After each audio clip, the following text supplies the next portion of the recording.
الحمد لله ذي العزة والعلاء رب العالمين، والصلاة والسلام على سيد الأنبياء والمرسلين، والعاقبة للمتقين. أما بعد فأعوذ بالله من الشيطان الرجيم. بسم الله الرحمن الرحيم. وآتوا حقه يوم حصاده. صدق الله مولانا العظيم. إن الله وملائكته يصلون على النبي يا أيها الذين آمنوا صلوا عليه وسلموا تسليما. اللهم صل على سيدنا ومولانا محمد وعلى آل سيدنا ومولانا محمد وبارك وسلم وصل عليه. صلاة والسلام عليك يا سيدي يا رسول الله. صلاة والسلام عليك يا سيدي يا حبيب الله. صلاة والسلام عليك يا سيدي يا شفيع المذنبين، وعلى آلك وأصحابك يا سيدي يا رحمة للعالمين.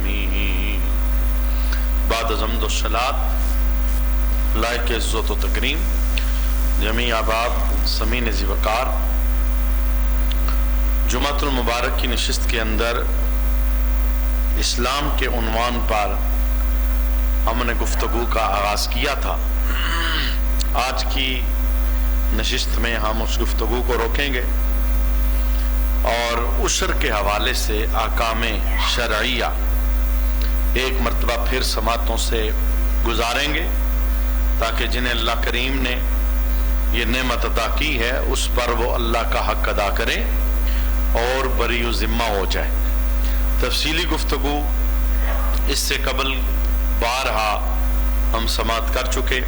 آج کی نشست کے اندر صرف ذہن سازی کے لیے اور مالی حقوق میں سے یہ ایک حق بنتا ہے، اس حق کی ادائیگی کے لیے چند آیات، چند احادیث مبارکہ اور چند مسائل ہم سماعت کریں گے. اللہ کریم جن لوگوں پر یہ مالی حق لازم ہوتا ہے انہیں ادائیگی کی توفیق عطا فرمائے. عشر اور زکوٰۃ کے اندر بہت زیادہ فرق ہے. زکوٰۃ صاحب نصاب بندے پر ہوتی ہے، لیکن عشر غریب بندے پر بھی ہوتا ہے. زکوٰۃ کے لیے سال گزرنا مال پر ضروری ہوتا ہے اور سال میں ایک بار ہوتی ہے، لیکن عشر زمین میں جتنی بار فائدے کے لیے کوئی بیج ڈالیں گے اور اللہ اس سے نفع دے گا تو اتنی بار اس کا عشر ادا کرنا پڑے گا. اس لیے اس کو جاننا اور اس کے مسائل کو سیکھنا یہ ہمارے لیے لازم ہے. سب سے پہلا جو اس وقت مسلمانوں کی ایک تعداد ہے ان کے ذہن کے اندر ایک غلط سوچ ہے کہ عشر صرف گندم کا ہوتا ہے. گندم کا عشر بھی ایک اکثریت ہے جو ادا نہیں کرتی اور مختلف ہیلے بہانوں سے وہ اس سے بھاگتی ہے، اور ایک اکثریت مسلمانوں کی ہے وہ یہ سمجھتی ہے کہ گندم کے علاوہ کسی بھی فصل کا عشر نہیں ہوتا. گندم کا عشر لوگ دیتے ہیں لیکن مکئی کا، مونگ پھلی کا، باجرہ، جوار، دیگر فصلیں جو ہم کاشت کرتے ہیں ان کا عشر نہیں دیا جاتا. اور جس طرح گندم کا عشر لازم ہے اسی طرح ہر وہ فصل جو فائدہ کے لیے بندہ زمین میں اس کا بیج ڈالے اور اسے حاصل کرے، جتنی بھی پیداوار ہو اس پیداوار پر عشر کی ادائیگی یہ واجب ہے. تو یہ کانسیپٹ ذہن سے نکالنا ہے کہ صرف گندم کا عشر ہوتا ہے، گندم کا نہیں بلکہ ہر وہ فصل، اچھا صرف فصل نہیں، ہر وہ سبزی، ہر وہ پھل جو بھی زمین کے اندر بندے نے بیج ڈالا اور اس سے بندے نے فائدہ حاصل کیا، اس پر عشر کی ادائیگی کرنا یہ لازم ہے اور واجب۔ اس کی شرعی حیثیت کیا ہے؟ یہ زمین کی زکوٰۃ ہے، جیسے مال کی زکوٰۃ ہے، سونے چاندی کی زکوٰۃ ہے، اسی طرح مال تجارت کی زکوٰۃ ہے، اسی طرح یہ زمین کی زکوٰۃ ہے۔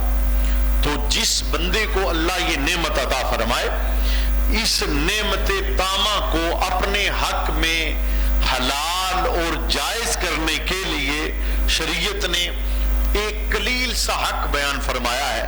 فرمایا اتنی ادائیگی رب کی راہ میں کر دو، باقی جو تمہارے پاس بچے گا اللہ اس کے اندر برکت پیدا فرما دے گا۔ اور یہ ہمیشہ ہمیں اپنا عقیدہ مضبوط رکھنا چاہیے، رب کی راہ میں دیتے ہوئے، وہ مال کی زکوٰۃ ہو، زیورات کی ہو، مال تجارت ہو، زمین کی زکوٰۃ ہو، قربانی ہو، عشر ہو، یہ دیتے ہوئے ہمیں اس آیت کو ہمیشہ اپنے ذہن نشین رکھنا چاہیے، چونکہ شیطان ذہنوں کے اندر یہ بات ڈالتا ہے مال دینے سے مال کم ہو جائے گا، ہم نے خرچے کیے ہیں، ہم نے ہل چلایا ہے، ہم نے مشینیں لگائی ہیں اور بڑے خرچے ہو گئے ہیں، تو اب جو ہمیں ملا ہے اس میں سے اتنا حصہ ہم اللہ کی راہ میں دیں گے تو کمی آ جائے گی۔ یہ شیطان کی طرف سے ذہنوں کے اندر ایک سوچ ڈالی جاتی ہے۔ اس سوچ کا کلا کما کرنے کے لیے اس آیت کو ذہن نشین رکھنا چاہیے۔ سنیے اللہ کا قرآن کیا کہتا ہے، وَمَا أَنفَقْتُم مِّن شَيْءٍ فَهُوَ يُخْلِفُهُ وَهُوَ خَيْرُ الرَّازِقِينَ۔ اللہ کہتا ہے اور جو چیز تم اللہ کی راہ میں خرچ کرو گے اللہ اس کے بدلے میں تمہیں اور عطا فرمائے گا۔ یہ اس نے ایک طریقہ کار رکھا ہے، خرچ کرنے سے بظاہر مال کم ہوتا ہے لیکن اللہ وعدہ دے رہا ہے، جو کارساز ہے، جو حقیقی رزاق ہے، جو پتھر کے اندر کیڑے کو بھی رزق عطا فرماتا ہے، وہ وعدہ دے رہا ہے عام جگہوں پہ خرچ کرو گے تو وہ تمہارا ضائع ہو سکتا ہے، لیکن رب کہتا ہے میری راہ میں خرچ کرو گے میں تمہارا 1 روپیہ بھی نہیں رکھوں گا، میں سب کو دینے والا ہوں، میں نے رکھ کے کیا کرنا ہے، رب وعدہ دیتا ہے میری راہ میں خرچ کرو گے میں بدلے میں تمہیں اور عطا فرماؤں گا۔ اچھا وہ اور کتنا ہوتا ہے اس پر بھی ایک ہم آیت سماعت کرتے ہیں، بہت ساری حدیثیں بھی ہیں، بہت ساری اور آیتیں بھی ہیں، لیکن جمعہ کی نشست کے اندر وقت میں اتنی گنجائش نہیں ہوتی۔ وہ اور کتنا ہوتا ہے جب اللہ کی راہ کے اندر بندہ اپنا مال خرچ کرتا ہے تو اللہ کس طرح بندے کو نوازتا ہے۔ مثال ایک بیان کی گئی قرآن پاک کے اندر، مثل الذین ينفقون اموالهم فی سبیل اللہ، مثال ان لوگوں کی جو اپنے مال اللہ کی راہ میں خرچ کرتے ہیں، وہ مال تجارت ہو اس کی زکوٰۃ، وہ سونا چاندی ہو اس کی زکوٰۃ، وہ نقدی رقم ہے اس کی زکوٰۃ، وہ عشر ہے اس کی ادائیگی، وہ مال جو قربانی کا جانور خریدنے کے لیے بندے نے لگایا اس کی ادائیگی، ان سب جہتوں میں جو اللہ کی راہ کے اندر مال خرچ کیا جاتا ہے اس کی مثال قرآن بیان فرما رہا ہے۔ مثال کیا ہے؟ اللہ ارشاد فرماتا ہے کَمَثَلِ حَبَّةٍ أَنبَتَتْ سَبْعَ سَنَابِلَ، اللہ ارشاد فرماتا ہے اس دانے کی طرح ہے جس نے اگائی 7 بالیں۔ یہ گندم کی مثال نہیں نا، آپ ایک دانہ ڈالتے ہیں اور یہ تو انسان کی کم عقلی ہے کہ انسان کہتا ہے میری بڑی محنت ہے، تو دانہ ڈال کے بھول گیا تھا، وہ دانہ جس وقت کوپل بن کے نکل رہا تھا اس کی حفاظت بھی میرا رب فرما رہا تھا، پھر وہ دانہ، ابھی دیکھیں نا یہ حالات موسمی اوپر نیچے ہوتے ہیں تو کس طرح دل پر ہاتھ آتا ہے کہ کہیں میری محنت ضائع نہ ہو جائے، تو یہ سب کچھ حفاظت کرنے والا وہ رب ہے، بارش بھیج دے پھر بھی وہ سٹے کے اندر دانے کی حفاظت فرمانے والا رب ہے۔ ایک مسلمان کا عقیدہ اس بات پر مضبوط ہونا چاہیے، تو فرمایا مثال ان لوگوں کی جو اللہ کی راہ کے اندر اپنا مال خرچ کرتے ہیں اس دانے کی طرح ہے جس نے اگائی 7 بالیں۔ اچھا اگلا جملہ، وہ 7 بالیں، یہ گندم کا جو سٹا ہے نا، آپ اسے ذرا ذہن کے اندر رکھیے، کم از از کم مقدار بیان کی گئی، بعض اوقات اس سے بڑھ کر بھی بالیں موجود ہوتی ہیں. اور پھر اس میں اللہ فرماتا ہے فی کل سنبلۃ مئۃ حبہ، تو پھر ہر بال کے اندر اللہ 100 دانے مزید پیدا فرماتا ہے. یعنی مانا یہ اللہ کی راہ میں کسی نے اگر 1 روپیہ دیا ہے، وہ 1 روپیہ 1 نہیں ہوگا، اللہ 700 گنا بڑھا کے اسے واپس عطا فرمائے. اور کسی جگہ پر یہ فرمایا جو میری راہ میں 1 دے گا، 1 نہیں میں 10 گنا بڑھا کے اسے واپس عطا فرماؤں. یہ ایک عقیدہ ہے جو قرآن ہمیں دے رہا ہے کہ اللہ کی راہ میں مال خرچ کرنے سے مال میں کمی نہیں آتی، بلکہ مال کے اندر اضافہ ہوتا ہی رہتا ہے. یہ ان لوگوں کو سمجھانا مقصود ہے جنہیں مال رب کی راہ میں خرچ کرتے ہوئے پریشانی کا سامنا ہوتا ہے. اور وہ لوگ جو رب کی راہ میں مال خرچ کرتے رہتے ہیں وہ اس تجربے سے گزرتے ہیں کہ ادھر ایک ہاتھ سے خرچ کرتے ہیں، دوسرے ہاتھ میں اللہ واپس اسے لوٹا دیتا ہے. یہ اس کا نظام ہے ایک. اچھا، یہ 2 آیتیں میں نے آپ کے سامنے پیش کی. اب جو ہمارا عنوان ہے عشر کے حوالے سے، رب نے باقاعدہ قرآن میں اس کا حکم دیا. اس آیت کو بھی ذرا سنیے. اس آیت کے ذریعے مفسرین نے کہا، فقہا نے کہا، محدثین نے کہا کہ عشر کی ادائیگی واجب ہے، اور اس کے اندر غریب امیر کی کوئی قید نہیں ہے، مقروض کی کوئی قید نہیں ہے، اور بندے کا مالی معاملہ کم ہے یا زیادہ ہے اس کی کوئی قید نہیں، اسے کچھ بچتا ہے یا نہیں بچتا اس کی کوئی قید نہیں، اس کی زمین اپنی ہے یا کسی اور سے لے کر اس نے زمین کے اندر زراعت کی ہے اس کی کوئی قید نہیں. آئیے سنیے وہ آیت کریمہ کیا ہے جس کے اندر عشر کو واجب قرار دیا گیا. اللہ فرماتا ہے وَآتُوا حَقَّهُ يَوْمَ حَصَادِهِ، کھیتی کٹنے کے دن اس کا حق ادا کرو. اب اس کے اندر کوئی فرق بیان نہیں کیا گیا، یعنی جس کو اللہ نے وہ نعمت عطا فرمائی ہے کہ زمین میں اس نے دانا ڈالا ہے، وہ فصل کوئی اسے ملی ہے، نتیجہ اس کا ملا ہے، سبزی ملی ہے، کوئی پھل اسے ملا ہے، اب اس کا حق اس نے ادا کرنا ہے. وہ حق کتنا ہے تھوڑی دیر بعد ہم سماعت کریں گے. 2 حدیثیں بھی ہم اس پر سماعت کر لیتے ہیں تاکہ ذہن مزید پختہ ہو جائے کہ اللہ کی راہ کے اندر اگر ہم عشر کی ادائیگی کریں گے اور اس مالی حق سے عہدہ برا ہو جائیں گے ہمارا اپنا فائدہ ہے، نہیں کریں گے تو ہمارا اپنا نقصان ہے. وہ حدیث شریف سماعت کیجئے.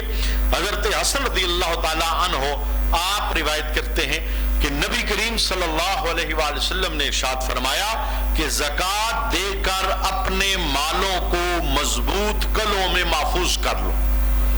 یہ زمین کی زکوٰۃ ہے، یعنی گندم کی جو ہم عشر ادا کرتے ہیں یا کوئی بھی فصل ہم وہ لگاتے ہیں. پہلے تو یہ ہمیں ذہن بنانا چاہیے ایک علم کی صحبت میں بیٹھنے والا بندہ کہ خالی گندم کا عشر نہیں ہے. جس طرح میں یہ جملہ بولا کرتا ہوں نا کہ خالی جمعہ فرض نہیں ہے، روز 5 نمازیں بھی فرض ہیں، خالی رمضان میں نماز نہیں ہے، پوری زندگی نماز ہے، خالی رمضان میں اللہ نہیں ہے، پوری زندگی رب ہے، اس کی ہم نے ماننی ہے. بالکل اسی طرح جس طرح گندم کا عشر ادا کرنا ہے ایسے ہی مکئی کا بھی کرنا ہے، جوار کا بھی کرنا ہے، باجرہ ہے اس کا بھی کرنا ہے، چاول کی فصل ہے اس کا بھی کرنا ہے. جو فصل بھی زمین میں ڈالی ہے وہ مقدار میں تھوڑی ہے یا زیادہ ہے، سال میں 1 بار ڈالی ہے یا 2 بار ڈالی ہے، اس کا ہم نے عشر ادا کرنا ہے. یہ زمین کی زکوٰۃ ہے، وگرنہ یہی زمین کل قیامت کے دن ہماری پکڑ کا سبب بنے گی. اس زمین کی زکوٰۃ ادا کرنی چاہیے، جانا تو اس زمین کے اندر ہی ہے، وہاں پھر سارے حساب برابر ہو جائیں گے، لہٰذا کمی نہیں ہوتی. یہ ذہن سے نکال دیجئے. اب یہاں ایک اصول دیا جا رہا ہے کہ تمہارا مال کیسے محفوظ ہوگا. وہ نقدی مال ہو، وہ مال تجارت ہو، وہ تمہاری کوئی فصل ہو، وہ تمہارا کوئی پھل ہو، وہ تمہاری کوئی سبزی ہو، وہ کیسے محفوظ ہوگا اس کا طریقہ رب بتا رہا ہے.